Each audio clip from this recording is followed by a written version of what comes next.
Hello. इस video में हम इतिहास में जो अलग अलग कालखंड है जिसको युगों में बांटा गया है, हम उस पर बात करेंगे। सबसे पहले एज युग। इसमें हम देखते हैं कि मनुष्य का पृथ्वी पर जब उद्भव होता है और वो अपने जीवन की शुरुआत करता है तो उस अपने सर्वाइवल के लिए सबसे पहले वो पत्थर के हथियारों का इस्तेमाल करता है, क्योंकि पत्थर ही आसानी से उसे उपलब्ध था और वह नदियों के किनारे या पथरीले पहाड़ी इलाकों में बसना शुरुआत करता है।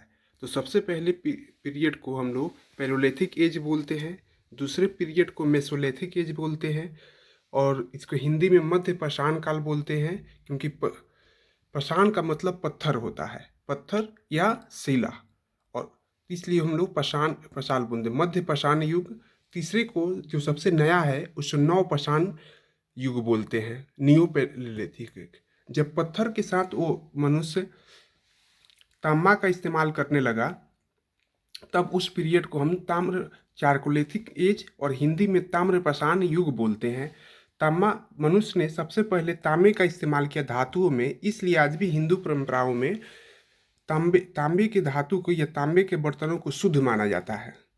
आगे चलकर जब तांबे में उसने कॉपर में टीन मिला दिया तब जाकर वह तांबा और टीन के मिश्रण से जो मिश्र धातु बना वो बना कांसा, जिसको पीतल बोलते हैं। तो कांस्य युग ही चला और सबसे बाद में आया आयरन एज। आयरन मीन्स लौह युग। और इस अलग अलग टाइम पीरियड में मनुष्य ने जीवन में क्रमिक उसके विकास होता गया, जैसे पहिए का आविष्कार, आग का आविष्कार, खेती का आविष्कार, पशुपालन का आविष्कार, अस्थायी निवास, उससे समाज का संगठन बनने लगा, जैसे राज्य, और राज्य से राज का बनना यानी परिवार का बनना, संगठन का बनना, जनपद का, जन से जनपद, जनपद से महाजनपद और महाजनपद से साम्राज्य का बनना। जैसे मगध साम्राज्य साउथ एशिया में सबसे बड़ा साम्राज्य बना, जिसमें 6 वंशों ने क्रमिक रूप से शासन किया, जिसको मैंने पिछले वीडियो में बताया है। पहला हर्यक वंश, दूसरा शिशुनाग वंश, तीसरा नंद वंश, चौथा मौर्य वंश जो सबसे प्रसिद्ध, जिसमें शासक हुए अशोक। उसके बाद से शुंग वंश और कौरव वंश। उसके बाद से मौर्य साम्राज्य का पतन हो जाता है और दूसरे राजवंश आते हैं, जैसे सातवाहन आते हैं, विदेशियों का आक्रमण, शकों का आक्रमण हो जाता है। इसमें पैलोलिथिक एज के देखते हैं। पैलेयोलिथिक एज चूंकि एक लंबे टाइम पीरियड तक रहा तो इसको फिर से हम 3 भाग में इसको बांटते हैं। लोअर पैलेयोलिथिक एज, जिसको हमने निम्न पूरा पाषाण युग कहते हैं। दूसरे को मिडिल पैलेयोलिथिक एज, जिसमें मध्य पाषाण युग बोलते हैं। तीसरे को, इसका सबसे लास्ट वाला फेज है, अपर पैलेयोलिथिक एज, जिसे उच्च पूरा पाषाण युग बोलते हैं।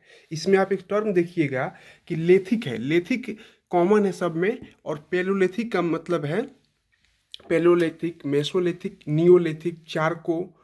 और यहाँ पर लिथिक का मतलब पत्थर होता है, और पैलो का मतलब पूरा, मेसो का मतलब मध्य, नियो का मतलब नया होता है। ठीक। और चारकोलिथिक का मतलब होता है कि वह टाइम पीरियड जब मनुष्य अपने सर्वाइवल के लिए धरती पर तांबे का और पत्थर का संयुक्त रूप से इस्तेमाल कर रहा था।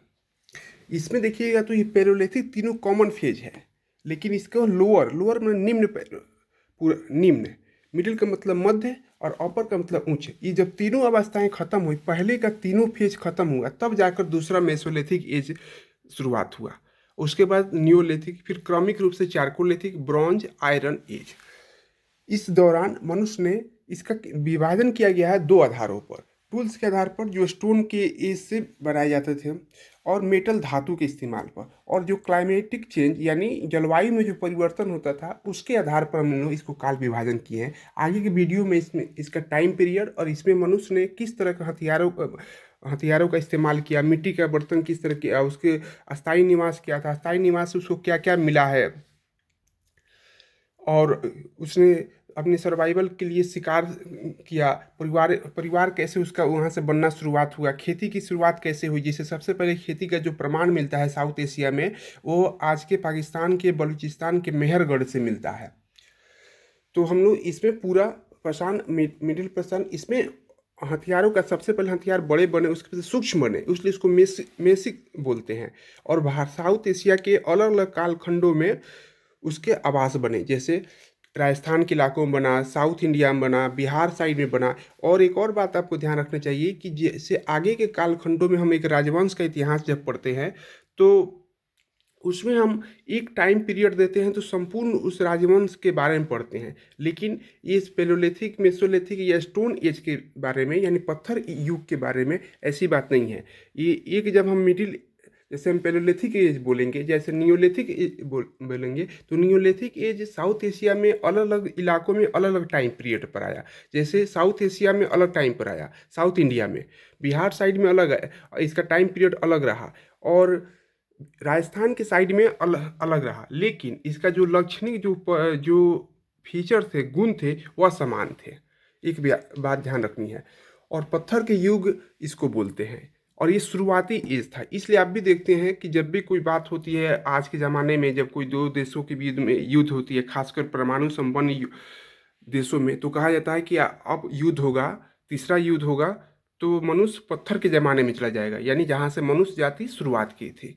ठीक है, तो इस वीडियो में इतना। आगे वीडियो में इन सारे कालखंडों के, इनमें मनुष्य क्या कर रहा था, उसका टाइम पीरियड, जैसे इसका टाइम पीरियड 6 लाख BC से शुरुआत होता है, और ये 6 लाख BC से लेकर 10,000 BC तक एक ही एज के तीनों फेज चलते हैं। 10,000 से लेकर 6,000 BC तक आता है मेसोलिथिक, और 6,000 से लेकर 3,000 BC तक आता है नियोलिथिक। उसके बाद से चारकोलिथिक शुरुआत होता है, चारकोलिथिक के बाद से ब्रॉन्ज होता है। इसमें हमने हड़प्पा सिविलाइजेशन को पढ़ते हैं।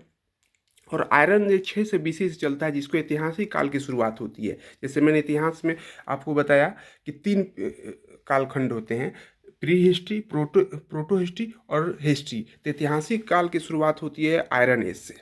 ठीक है, आगे के वीडियो में इसको डिटेल से देखेंगे। Thank you.